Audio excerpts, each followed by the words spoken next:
सर्दियाँ आने को थी और चिंकी चिड़िया का घोंसला पुराना हो चुका था। उसने सोचा चलो एक नया घोंसला बनाते हैं ताकि ठंड के दिनों में कोई दिक्कत ना हो। अगली सुबह वो उठी और पास के एक खेत में जाकर चुन चुन कर तिनके लाने लगी। सुबह से शाम तक वो इसी काम में लगी और अंत में एक शानदार घोंसला तैयार कर लिया। पर पुराने घोंसले से अत्यधिक लगाव होने के कारण उसने सोचा चलो आज एक आखिरी रात इसी में सो लेते हैं और कल से नए घोंसले में अपना आशियाना बनाएंगे। रात में चिंकी चिड़िया वही सो गई। अगली सुबह उठते ही वो अपने नए घोंसले की तरफ उड़ी और जैसे ही वो वहाँ पहुँची उसकी आंखें फटी की फटी रह गई। किसी और चिड़िया ने उसका घोंसला तहस नहस कर दिया था। चिंकी की आंखें भर आई और वो मायूस हो गई।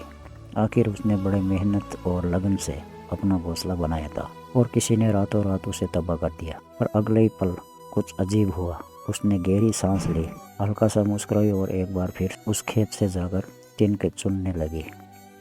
उस दिन की तरह आज भी उसने सुबह से शाम तक मेहनत की और एक बार फिर एक नया बेहतर घोंसला तैयार कर लिया। हमारी मेहनत पर पानी फिर जाता है तो हम क्या करते हैं? शिकायत करते हैं, दुनिया से इसका रोना रोते हैं, लोगों को कोसते हैं और अपनी भड़ास निकालने के लिए न जाने क्या क्या करते हैं। पर हम एक चीज़ नहीं करते, हम फौरन उस बिगड़े हुए काम को दोबारा सही नहीं करने का प्रयास नहीं करते।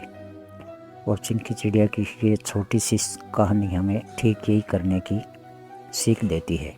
घोंसला उजड़ जाने के बाद वो चाहती तो अपनी सारी ऊर्जा औरों से लड़ने में और शिकायत करने में लगा देती और बदला लेने का सोचने में लगा देती, पर उसने ऐसा नहीं किया, बल्कि उसी ऊर्जा से फिर से एक नया घोंसला तैयार कर ली। दोस्तों, जब हमारे साथ कुछ बहुत बुरा हो तो हम न्याय पाने का प्रयास ज़रूर करें, पर साथ ही ध्यान रखें कि कहीं हम अपनी सारी एनर्जी गुस्से और शिकायत में ही ना गवा दें। ऐसा करना हमें अपनी असल हकीकत से कहीं ज़्यादा नुकसान पहुंचा सकता है। और मैं तो ये भी कहूँगा कि अगर कोई बहुत बड़ी बात ना हुई हो तो उसे अनदेखा करते हुए अपने काम में पुणे लग जाए, क्योंकि बड़े बड़े काम करने के लिए ये ज़िंदगी छोटी है, इसे बेकार की चीज़ों में नहीं गवाना चाहिए।